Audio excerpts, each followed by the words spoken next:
Siyempre sa panahon ngayon, when it comes to businesses, be it local or international businesses, hindi nawawala ang mga need na magpadala ng mga gamit, from important papers to even the bigger things like ingredients or raw materials for their actual products. Meron tayo ngayon ang Managing Director ng 5-Star Cargo Services, si Miss Anne Herschel Advineda. Hi, Anne! Welcome to Chica. Yes. Actually, I was already saying, such a lovely lady and parang such a manly business. Because parang, for me, thinking of cargo is like shipping and all these container trucks or vans and all that, right? So I'm in the right track. Because after all, in your title alone, 5-Star Cargo Services, you expect mga big bulk type of delivery. Yeah, when you see those containers, we actually handle that. Actually, parang kasing laki nga ng bahay ang isang container, diba? Yeah. Halos. How does it work? How did you get into this? Because are you a local company or an international one? Actually, our company has mother companies in Germany. Okay. And we have 6 offices in Germany, and we have also one in Netherlands and one also in Belgium. So in Asia, we're the only company na considered as branch office na rin. Although our company in Germany started in 1998, 5-Star Cargo Services here in the Philippines only started last October, last year. How does it work then? Kasi ayan, pinapakita natin yung mga boxes. Lahat to, pinapadala through you guys. Does this mean na parang, because the thing is, it's easy to like get stuff from here and then you organize stuff from here, point of origin, pero kailangan nyo nga rin ng contacts in the, kung saan ipapadala. Meaning may port, may tagasalo. Yes, so with our business, so we're into international freight forwarding, we require global agents. So it is possible for us to ship wherever your destination is. So if you need to ship cargo to Singapore, we have an agent there to where your consignee is going to claim the cargo. Is it just around Asia or pati States? So, because after Germany, like, it's Europe. We do handle cargos from all over the world. Like even up to Africa or to South America. We also have our partners there. Describe cargo. Ano yung mga usual na pinapadala sa inyo? Basically, we're more on the commercial side. So we handle the raw materials. Tulad ng mga what? Rattan? For imports, no? We handle raw materials for shoes, for clothing, leather, like the textiles, yes. And for export, we coordinate with our exporters, like the furniture exports and yung sa food, ganon. What about mga like kotse? Kaya yun? Yeah, we could also handle yung transport ng cars, no? Like we put it in the container. Say for example, you would need to import a car from the US. So our partner in the US can handle even the loading of the car, yung lashing inside the container. Kasi you have to secure yung car inside the container. Naman para hindi mabasag o you know. So they would transport, load it in the shipping line. Tapos so you would only have to present your bill of lading sa atin. And then we'll give you the delivery order. So if you have your own customs broker, your customs broker would have to process the documents with the customs. But if you would require somebody to do that for you, we could also handle it. Actually, you already mentioned documents. So you're not necessarily like itong mga LBC or blah na paperwork or pera. It's not that. That's not your line. We're not a courier company. We're more on the real cargos, like yung containerized. Material stuff. Yeah. Na, you know, it's big. Yeah. How do you measure, how do you earn from this bale? Is it through weight? Is it, for the air freight, we use the weight. So we charge by the kilo. Mas mabigat, mas mahal.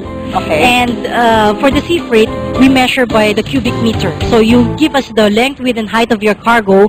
So that's how we estimate. Walang weight sa ship talaga? No. Okay. Kaya nga, how much space it will take lang? Yes. So if you're not really into a rush, na pwede kang mag-antay, it's really cheaper to ship it by Gaano katagal usually by ship? Weeks, no? Like, or days? No, for Asia, for say for example for Singapore, it takes 4 days. For Hong Kong, 2 days.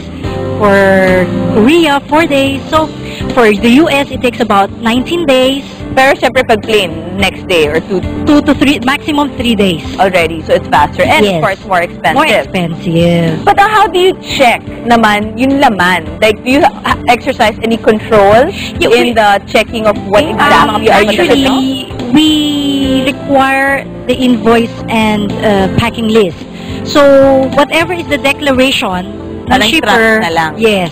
You're not necessarily the customs agent Yes, for especially that. kasi. for the full container, like we put on the bill of lading, it's the shipper's load, count, and seal. So whatever they declare, yun na yung dinideclare din namin. Okay. And parang for something like this, do you own the ships? Do you own the delivery? No. No, basically kasi we're a forwarder and we do act like a middleman between this importer and exporter and the shipping lines. Okay. And then, of course, most of the responsibility for you guys are really the quality of whatever the products are that you are, yung cargo. Yeah, kumbaga, our duty lang is to deliver the cargo from point A to point B without delay, without any problems. So, how do you manage this in terms of people? Or may pondo pa? Parang hindi to start-up business na kailangan meron kayong starting pondo. It's more of your staff or your assigned, Yes. right? So, your employees. Yes. So, that's a good thing, kahit pa Yeah. But kasi dito sa atin, we don't really have this training school, ano, for freight forwarding. Oo, like so kayo mismo yung nagtuturo na, ikaw, itong Yes. gagawin mo. Kumbaga, on-the-job training ka. But then again, we also have our freight forwarding association who sometimes schedule yung mga basic air freight forwarding, basic sea freight forwarding, just for you to have the basic knowledge, ano? Kasi especially for the Incoterms, kasi yung service namin would always start whatever is the Incoterm, like CIF ba yan? What is CIF? Cost, insurance, and freight. Like kasi, when you buy an item, say for example, you're a buyer, no? You would ask your supplier, is your price, FOB price, is it not included pa yung freight? Okay. So, kumbaga, All these have to go into the costing. Yes. Wow. So, yung job That's pretty namin... complicated. It's not as easy as this and that. Yeah. So, basically, you have to understand the Incoterm kasi that's where we're going to base whatever service you would require us eh. Ganon. And I understand most of this are customized. Yes, it's Give me an customized. example of what exactly by customized is. Because for me, it's just a matter of I have something, I need it to be brought in a certain place. That's it. Okay. Not quite. It's not that easy. No. Okay. You have to tell me what is your arrangement with your shipper. Is you say for example you're an exporter of furnitures. Okay. And I'm giving a dining set. Yes. Ayan. So you sold it under FOB. Okay. So which means it's freight collect on the destination. Say for example you're shipping it to Rotterdam. Dun yung bayad. So yung freight is papakolekta mo sa amin doon sa consignee. So hindi bayad lahat dito. Hindi. But if it's on FOB, no, you have to pay, of course, the origin charges. Merong mga charges din dito that you have to shoulder. Yung freight lang ang papabayad mo doon sa consignee mo. Yeah, because you need some sort of guarantee na I did this job for you and then you're not even paying Yeah, me. before diba? I release the bill of lading to you. Yeah. So you have to pay the origin charges. Okay. So, but when you would sell it on CIF or CNF, which means that yung presyo ng goods mo kasama na yung freight, so you have to pay the freight here, including the origin charges. Parang ang daming mga terms at lahat. Parang obviously, this is a business na talagang kailangan inaral. Yeah. Kahit Kahit papano. It's not necessarily one of those just because you have a talent for numbers or you like a certain product to na yun. Pero this one, it sounds pretty complicated, but what I like is you get the job done. Yes. So, and again, it's customized. So if you have anything you'd like to ship or make padala, be it here or abroad, you can contact 5 Star Cargo Services at 523-5883 or 523-3107. Or, You have a website? yeah, they can visit our website at www.5star.com.ph. Siyempre, Miss Anne, and of course, her people will gladly explain further what exactly are the procedures. Because ako, halata mo, hindi pa nagpapadala ever. Diba? Thank you very, very much Thank for you. being with us, Miss Anne. And good luck to your business because it's only been around since October, right? Yes. Good luck to that. And of course, Thank we you. have more.